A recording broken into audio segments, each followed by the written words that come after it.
Nous débutons aujourd'hui l'étude du livre sans doute le plus fascinant de toute la Bible, le livre de l'Apocalypse. Nous allons partager ensemble sur le sujet de l'eschatologie, c'est-à-dire les événements des derniers jours, ce qui doit se produire à la toute fin.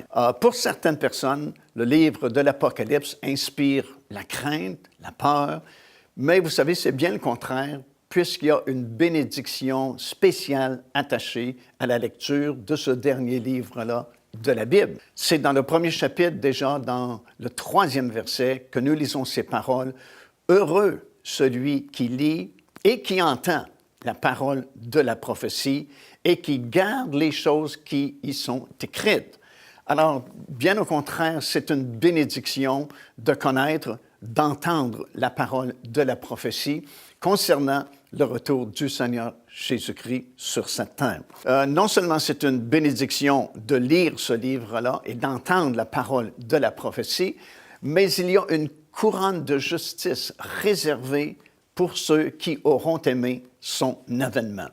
Alors, le livre de l'Apocalypse concerne les événements qui précéderont le retour du Seigneur Jésus-Christ sur cette terre et renferme également les détails, à savoir comment Dieu va établir finalement son royaume sur cette terre de façon physique, littérale, et comment Jérusalem deviendra le centre du monde et le siège du gouvernement de notre Seigneur Jésus-Christ. Évidemment, beaucoup de personnes savent que Jésus-Christ est venu dans ce monde il y a plus de 2000 ans maintenant, mais il y a encore beaucoup plus de gens qui ignorent que ce même Jésus doit revenir une deuxième fois sur cette terre. Et il y a plusieurs versets, évidemment, dans la parole du Seigneur qui parlent au sujet de cette deuxième venue du Seigneur Jésus-Christ. Par exemple, dans l'Évangile de Jean, dans le chapitre 14, au tout début, dans les quelques premiers versets de ce 14e chapitre, Jésus va expliquer à ses disciples qu'il doit retourner vers son Père là-haut dans le ciel, mais qu'il va construire une place pour eux. Et dit-il, « Je reviendrai et je vous prendrai pour que là où je suis, vous y soyez aussi. » Alors, nous avons la promesse du retour du Seigneur Jésus-Christ de la bouche même du Seigneur Jésus, alors qu'il a dit, « Je m'en vais vers mon Père, mais je reviendrai et je vous prendrai avec moi afin que vous soyez là où je suis. » Et il y a plusieurs autres versets, par exemple, dans l'Épître aux Hébreux, dans le 9e chapitre et au verset 28, nous lisons ceci. « De même, Christ s'est offert une seule fois pour porter les péchés de plusieurs. Il apparaîtra sans péché une deuxième fois à ceux qui l'attendent pour leur salut. » Puis un passage vraiment très intéressant se trouve dans le livre des Actes des Apôtres, dans le premier chapitre, et dans le verset 10 et le verset 11 tout particulièrement, il y a des paroles vraiment très claires concernant le retour du Seigneur Jésus-Christ. Dans le livre des Actes des Apôtres, évidemment, nous sommes après la résurrection du Seigneur Jésus, alors qu'il a été crucifié sur cette croix sur la montagne de Golgotha. Il a été enseveli, mis au tombeau pendant 3 jours et 3 nuits, comme cela avait été prophétisé dans l'Ancien Testament. Et effectivement, après 3 jours et 3 nuits, le Seigneur est sorti vivant du tombeau, il est ressuscité. Et nous savons par la parole du Seigneur qu'il a vécu dans son corps glorieux avec ses disciples pendant exactement 40 jours. Et voilà que 40 jours après sa résurrection, il se retrouve avec eux sur la montagne des Oliviers, qui est en face de la vieille ville de Jérusalem, et il va leur donner ses dernières instructions, et alors qu'il va les bénir, la puissance de Dieu va venir sur lui, et soudainement, ils le verront monter dans le ciel jusqu'à ce que nuée le dérobe à leurs yeux. Et les disciples qui étaient là sur la montagne des Oliviers ont été tellement étonnés de ce phénomène qui venait de se produire sous leurs yeux, qu'ils ont resté figés vraiment sur la montagne des Oliviers, les regards vers le ciel. Et puis, il a fallu que Dieu envoie vraiment 2 personnages sur la montagne des Oliviers pour dire à ces hommes-là, « Hommes galiléens, pourquoi vous arrêtez-vous à regarder au ciel? Ce même Jésus, dans le texte original, c'est écrit, ce même Jésus que vous avez vu s'en allant au ciel, ben, il reviendra de la même façon que vous l'avez vu s'en aller. » Alors, nous avons une autre promesse ici concernant le retour de notre Seigneur Jésus-Christ. Et bien sûr, il y a de nombreuses autres références, de nombreux autres versets dans la parole du Seigneur mentionnant le fait que Jésus doit revenir une deuxième fois. Lorsqu'il est venu la première fois, il y a plus de 2000 ans maintenant, il est venu comme un agneau. Mais lorsqu'il reviendra, il revient comme un lion. Pourquoi? Parce que la première fois, lorsqu'il est venu, il était venu pour donner sa vie. Il était venu comme l'agneau de Dieu qui devait être offert en sacrifice sur la croix de Golgotha, afin, comme la Bible dit, que quiconque croirait en lui pourrait être sauvé. La Bible nous dit dans 1 Timothée, dans le 1er chapitre et le verset 15, que c'est une parole certaine et entièrement digne d'être reçue, que Jésus est venu dans ce monde afin de sauver les pécheurs. Alors déjà, vous savez, à notre époque, il n'y a pas beaucoup de paroles certaines et entièrement dignes d'être reçues dans notre monde. Mais voici une parole certaine et entièrement digne d'être reçue. Jésus est venu dans ce monde il y a plus de 2000 ans passés maintenant, afin de donner sa vie, afin que quiconque croit en lui ne périsse point, mais ait la vie éternelle. Et c'est pourquoi il est représenté dans la parole de Dieu comme un agneau, parce qu'il devait donner sa vie pour nous sur la croix de Golgotha. Mais lorsqu'il reviendra, ben, il va revenir comme le lion de la tribu de Juda. Pourquoi? Parce qu'il ne revient plus pour sauver, il ne revient plus pour donner sa vie, encore une fois, sur une croix. Non, la Bible dit qu'il revient comme un juge, il revient comme le roi des rois, le Seigneur des seigneurs, afin de juger ceux qui ont rejeté le salut qui leur avait été proposé en Jésus-Christ, et afin d'établir son royaume sur cette terre. Et c'est pourquoi il est toujours dépeint comme un lion, cette fois-là, lorsqu'il va revenir. De toute façon, la Bible est un livre vraiment rempli de prophéties. Écoutez ce que ça dit dans Ésaïe, chapitre 44, et au verset 6 et 7. Dieu dit, « Qui a comme moi fait des prédictions, qu'il le déclare et me le prouve, depuis que j'ai fondé le peuple ancien, qu'ils annoncent l'avenir et ce qui doit arriver. » Également, dans le livre d'Ésaïe, dans le chapitre 46 et au verset 9 et 10, nous lisons ceci. « Je suis Dieu, et nul n'est semblable à moi. J'annonce dès le commencement ce qui doit arriver, et longtemps d'avance ce qui n'est pas encore accompli. Je dis, mes arrêts subsisteront et j'exécuterai toute ma volonté. » Alors, il y a plusieurs versets comme ceux-ci dans la parole du Seigneur, nous prouvant que la Bible vraiment est un livre rempli de nombreuses prophéties. Dieu dit, qui est comme moi qui fait des prédictions, et ces prédictions s'accomplissent évidemment textuellement à la lettre. Il y a beaucoup de gens qui se permettent dans notre monde aujourd'hui de faire des prédictions, mais vous savez, tous ces gens-là se gardent toujours une marge d'erreur. Et souvent, les prédictions ne s'accomplissent pas de toute façon. Mais les prédictions, les prophéties qui sont données dans la parole du Seigneur se sont toujours accomplies textuellement à la lettre comme elles avaient été données. Certaines de ces prophéties étaient vraiment très particulières. Certaines de ces prophéties étaient vraiment très compliquées, très détaillées, mais chacune d'elles a été accomplie à la lettre comme elle avait été donnée dans la parole du Seigneur. Ce qui fait que la Bible devient la seule source infaillible de prédictions et de prophéties qui concernent différentes choses, qui concernaient autrefois la venue première du Seigneur Jésus-Christ dans ce monde. Vous savez, il y a de nombreux détails qui avaient été prophétisés concernant la mort du Seigneur Jésus-Christ sur la croix de Golgotha et de nombreuses prophéties aussi concernant son retour, sa deuxième venue sur cette terre. Certaines personnes disent même qu'un tiers de la Bible concerne des prophéties qui doivent s'accomplir. Et certaines parmi elles étaient vraiment très particulières. Par exemple, cette prophétie concernant Cyrus et comment Cyrus devait donner l'ordre de reconstruction de la ville de Jérusalem, sa muraille et la restauration de la ville. C'est dans Ésaïe, le prophète Ésaïe, le chapitre 44 et au verset 28, que nous lisons cette étonnante prophétie qui disait ceci. Dieu dit, « Je dis de Cyrus, il est mon berger et il accomplira ma volonté.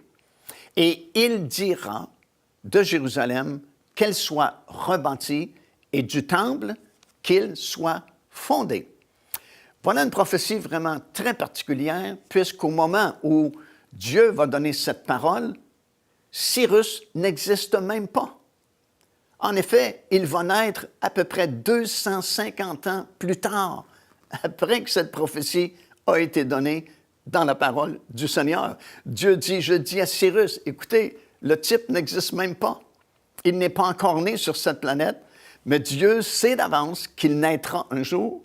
Non seulement sait-il qu'il naîtra, mais il sait de quel nom il sera appelé, Cyrus. Et non seulement il connaît le nom dont il sera appelé, mais il dira, Dieu dit, Cyrus dira que Jérusalem soit reconstruite et que le temple soit rebâti. Et nous savons évidemment par l'histoire que ce Cyrus est bel et bien né à peu près 250 ans après que cette prophétie a été donnée dans la parole du Seigneur. Et c'est lui qui a renversé l'empire babylonien de cette époque-là. Il y avait l'empire de Babylone, ceux-mêmes qui étaient venus à Jérusalem pour détruire la ville et puis s'emparer de tous les objets précieux du temple et les transporter jusqu'à Babylone. Et à l'époque, Babylone, c'était le grand empire mondial qui semblait absolument tellement fort que personne ne pouvait le conquérir. Et voilà que les années ont passé et les Perses et les Mèdes, comme nous savons, ont renversé la puissance de Babylone. Et ça s'est fait par Cyrus, justement, la nuit même où Belshazzar, le petit-fils de Nebuchadnezzar, qui était le roi de Babylone, qui avait envahi Jérusalem à l'époque, Belshazzar avait donné cette grande réception. Et durant la nuit, alors que les gens étaient ivres et s'amusaient dans cette salle de réception, soudainement, Belshazzar a eu l'idée de demander à ce qu'on aille chercher les vases et tous les items précieux du temple que son grand-père avait ramenés à Babylone, afin qu'on verse encore du vin et de la boisson dans ces vases-là et qu'on se moque du supposé grand Dieu d'Israël. Et c'est ce qu'on a fait, et alors qu'on fêtait encore davantage et qu'on s'enivrait dans cette salle de réception, durant cette même nuit-là, Cyrus, avec les armées des Perses et des Mèdes, avait construit un barrage sur le fleuve Euphrate qui lui passait en dessous de la muraille de la ville de Babylone et alimentait la ville en eau potable. Ils avaient construit comme un barrage dans ce fleuve-là. Et durant cette même nuit-là, ils ont pénétré en dessous de la muraille de la ville de Babylone et ils ont surpris les Babyloniens alors qu'ils étaient en train de fêter durant cette nuit-là. Au même moment, vous savez, durant cette nuit-là, il y a soudainement une extrémité de main qui était apparue dans la salle de réception. Et cette main s'était dirigée vers le mur, avait écrit 3 mots dans une langue que personne ne comprenait. Puis on avait demandé à Daniel de venir interpréter ce qui était écrit sur ce mur-là. Et Daniel avait donné l'interprétation. Et c'était bien sûr un message de condamnation, de jugement sur Babylone. Et durant cette même nuit-là, Babylone est tombée et c'est Cyrus qui commandait les armées qui ont vaincu l'Empire babylonien.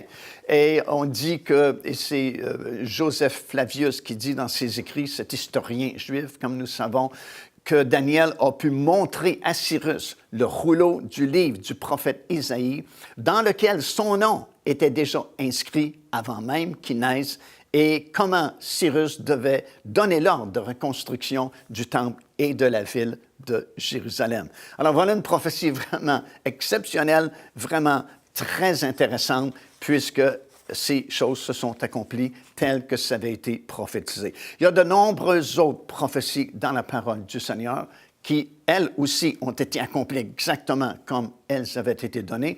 Par exemple, dans le livre du prophète Ésaïe, dans le chapitre 60 et au verset 10, le prophète Ésaïe avait écrit que ce sont des fils des étrangers qui reconstruiront la muraille de la ville de Jérusalem. Autrement dit, les murs de la ville de Jérusalem ne seront pas construits par des Juifs, mais ce sont des étrangers qui construiront la muraille autour de la vieille ville de Jérusalem. Bien, les murs qui existent encore aujourd'hui autour de la vieille ville de Jérusalem ont été construits par Soliman le Magnifique, quelqu'un qui appartenait à l'Empire ottoman, un Turc. Et c'est lui qui a construit les murs qui existent encore aujourd'hui autour de la ville de Jérusalem. Et c'est à la suite d'un songe qu'il avait fait. Et dans ce songe-là, il était comme dévoré par des lions s'il n'obéissait pas au commandement de reconstruire la muraille de la ville de Jérusalem. Et c'est pourquoi vous avez dans la muraille, justement, qui entoure la vieille ville de Jérusalem, la fameuse porte des lions, en souvenir de ce songe-là que Soliman le Magnifique avait fait. Alors la prophétie s'est accomplie exactement aussi comme elle avait été donnée. Une autre grande prophétie se trouve dans Ésaïe, encore une fois, le prophète Ésaïe, dans le chapitre 31 et au verset 5. Et c'est sur cette parole que Allenby, qui a libéré la ville de Jérusalem de l'Empire ottoman à l'époque, s'était fondé. Et le texte va comme ceci: « Comme des oiseaux déploient les ailes sur leur couvée, ainsi l'Éternel des armées étendra sa protection sur Jérusalem. » Alors, c'est l'époque où le général anglais Allenby, avec son armée, voulait reconquérir la ville de Jérusalem, l'arracher aux mains de l'Empire ottoman. Et effectivement, il s'est rendu sur Jérusalem, mais il ne voulait pas engager un combat féroce avec des armes afin que la ville soit détruite, mais il a plutôt recherché la face du Seigneur et fouillé dans les Écritures pour trouver un verset sur lequel il pourrait s'appuyer pour que Jérusalem soit libérée sans qu'elle soit détruite. Et il a lu ce passage-là des Écritures et il s'est fondé sur ce passage-là pour prendre la ville de Jérusalem à cette époque-là. Alors, ce qu'il a fait, avec de petits avions, il a survolé la ville de Jérusalem. Il a laissé tomber des milliers de petits papiers sur lesquels il avait écrit « Sortez de Jérusalem, libérez la ville de Jérusalem, car nous venons pour en prendre possession. » Et il avait signé Allenby. Et ceux qui ont recueilli ces nombreux papiers ont lu le texte qui était écrit sur ces papiers. Et plutôt que de comprendre Allenby, ils avaient lu Allah Nebi, qui veut dire en arabe le prophète d'Allah. Alors ils se sont dit, « Wow, un prophète d'Allah nous dit de sortir de la ville de Jérusalem. » Et croyez-le ou non, c'est ce qu'ils ont fait. Et la ville a été prise sans que des armes soient utilisées, comme Allenby voulait faire au tout début. Et cet homme est entré à pied, justement, par les portes de la muraille de la ville de Jérusalem. Et ainsi, la ville a été prise sans coup de feu, sans armes, exactement comme Allenby voulait faire. Et un peu comme cette parole avait été annoncée d'avance dans le livre du prophète Ésaïe. Alors, ce que je veux vous dire, c'est qu'il y a beaucoup de prophéties dans la parole du Seigneur, particulièrement, bien sûr, dans l'Ancien Testament. Et quelquefois, ces prophéties étaient vraiment très particulières, comme nous avons vu dans le cas de Cyrus, par exemple, mais néanmoins, même si elles semblaient difficiles à accomplir, même si certaines de ces prophéties contenaient beaucoup de détails, et vous savez, plus il y a de détails lorsque nous prédisons des choses, bien, plus c'est compliqué pour l'accomplissement, parce que c'est bien sûr, s'il y a beaucoup de détails, bien, s'il y a beaucoup de choses à accomplir, mais elles ont toutes été accomplies exactement comme elles avaient été données. Alors, le livre de l'Apocalypse, tout comme le livre de Daniel dans l'Ancien Testament, sont deux livres très intéressants parce que ces deux livres ont été écrits pour la dernière génération, celle qui vivrait juste au moment où le Seigneur devait revenir. C'est pourquoi ces deux livres sont super intéressants pour nous aujourd'hui, parce que grâce à tous ces signes qui se sont accomplis récemment, nous réalisons que nous sommes cette dernière génération, et c'est la raison pour laquelle il y a tellement vraiment de révélations qui sont données par le Seigneur à ceux qui s'intéressent aux Écritures. Dans Daniel, le 12e chapitre et au verset 4, nous lisons ceci. Lorsque Dieu a donné de ses nombreuses visions et révélations à Daniel, il a ajouté ceci: « Tiens secrètes ces paroles et scelle le livre jusqu'au temps de la fin. Plusieurs alors le liront et la connaissance augmentera. » Autrement dit, les prophéties, les visions, les révélations qui ont été données à Daniel dans l'Ancien Testament, ce n'était pas particulièrement pour son époque à lui, mais c'était pour le temps de la fin. Et c'est pourquoi on lui a dit: « Tiens secrètes ces paroles et scelle le livre jusqu'au temps de la fin. » Et alors, plusieurs liront ton livre et la connaissance va augmenter. Alors, puisque nous sommes rendus à la fin, c'est pourquoi le livre de Daniel est compréhensible maintenant pour nous et nous pouvons avoir la révélation de ces nombreuses visions et révélations que le Seigneur lui avait données. Jamais avons-nous connu une époque comme la nôtre où les signes nous indiquant la proximité du retour du Seigneur Jésus-Christ sont désormais accomplis. Avant notre génération, c'était quand même très difficile. Certains passages des Écritures concernant les événements de la fin étaient vraiment très difficiles à comprendre. Par exemple, Daniel parlait dans ses visions et ses révélations au sujet d'empires qui n'existaient même pas encore. Lorsque Daniel, par exemple, a donné l'interprétation du songe de Nabuchodonosor, qui était le roi de Babylone à l'époque, et qui lui a expliqué qu'il avait eu ce songe-là, il avait vu une grande statue, et la statue représentait les différents empires mondiaux qui étaient pour se succéder à partir de Babylone, qui était la tête de la statue, jusqu'à la toute fin, alors qu'il y aurait une formation de 10 nations puissantes, desquelles sortirait cet homme que la Bible appelle l'Antéchrist. Plusieurs de ces empires mondiaux, lorsque Daniel a fait la description et a expliqué l'interprétation du songe de Nabuchodonosor, n'existaient tout simplement pas encore. Alors, c'était difficile aux gens de comprendre les prophéties de Daniel à cette époque-là. Le livre de l'Apocalypse, c'est un peu la même chose, puisqu'il a été écrit tout particulièrement pour la dernière génération, ceux qui vivront au moment où le Seigneur reviendra. Autrefois, il y a certains passages du livre de l'Apocalypse qui étaient vraiment très difficiles à comprendre. Les gens qui étaient sauvés croyaient quand même à ces prophéties, mais ne pouvaient pas vraiment les comprendre de façon rationnelle. On parle de 2 témoins que Dieu va envoyer durant 3 ans et demi, durant la période des 7 années de tribulation. Et ils auront de grands pouvoirs d'agir sur cette terre durant ces 3 années et demie. Et à la fin de leur ministère, l'Antéchrist aura le pouvoir de les tuer.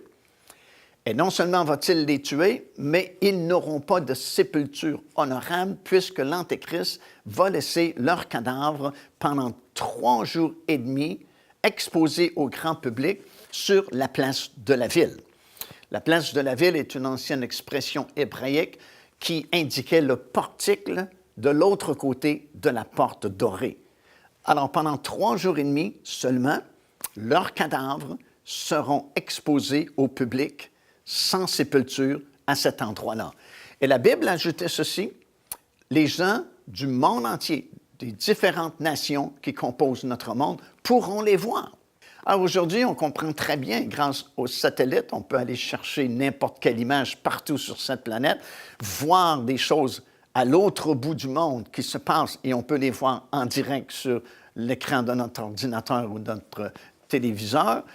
Mais il y a plusieurs années passées, c'était impossible à comprendre de façon rationnelle comment les gens du monde entier pourraient voir le cadavre de ces 2 hommes-là qui seront laissés là sur la place de la ville seulement 3 jours et demi. Alors, c'était difficile pour eux de comprendre. Ils devaient croire à la prophétie sans comprendre. Mais à notre époque, puisque nous sommes rendus à la fin, et c'est le temps de grande révélation de la part de Dieu, non seulement nous y croyons, mais nous pouvons comprendre comment cela pourrait se faire. On parle même d'installer des caméras jour et nuit, 24 heures par jour sur l'esplanade du Temple. Alors, c'est vraiment très possible de nos jours. On parlait également dans le livre de l'Apocalypse d'un contrôle mondial au point de vue politique, au point de vue religieux et même au point de vue économique.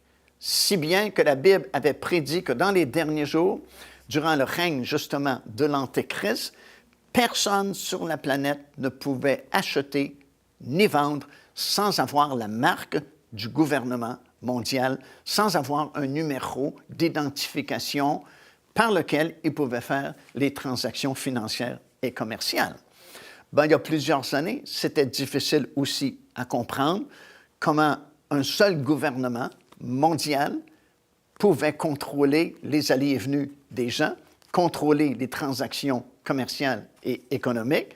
Mais aujourd'hui, nous savons que c'est très possible à cause de tous les développements techniques que nous avons aujourd'hui, à cause de tous ces ordinateurs par lesquels nous faisons toutes nos transactions aujourd'hui. C'est très possible et très facile, justement, de contrôler toute transaction financière et économique. Alors, non seulement nous y croyons aujourd'hui parce que ce sont des prophéties dans la parole du Seigneur, mais nous pouvons comprendre avec notre intelligence également comment c'est possible aujourd'hui. Vous savez, en l'an 70, les Romains sont venus, ont détruit la ville, ont brûlé le temple, et après, il y a eu la grande dispersion, la diaspora, où la plupart des Juifs sont sortis d'Israël et ont été exilés aux 4 coins du monde, vraiment. Mais les prophètes de la Bible avaient annoncé que dans les derniers jours, Dieu était pour ramener son peuple et qu'à nouveau, Israël existerait. Et le prophète Ésaïe dit ceci dans ce chapitre-là, « Ils voleront sur l'épaule des Philistins qui est à l'Occident et ils s'établiront dans le pays. »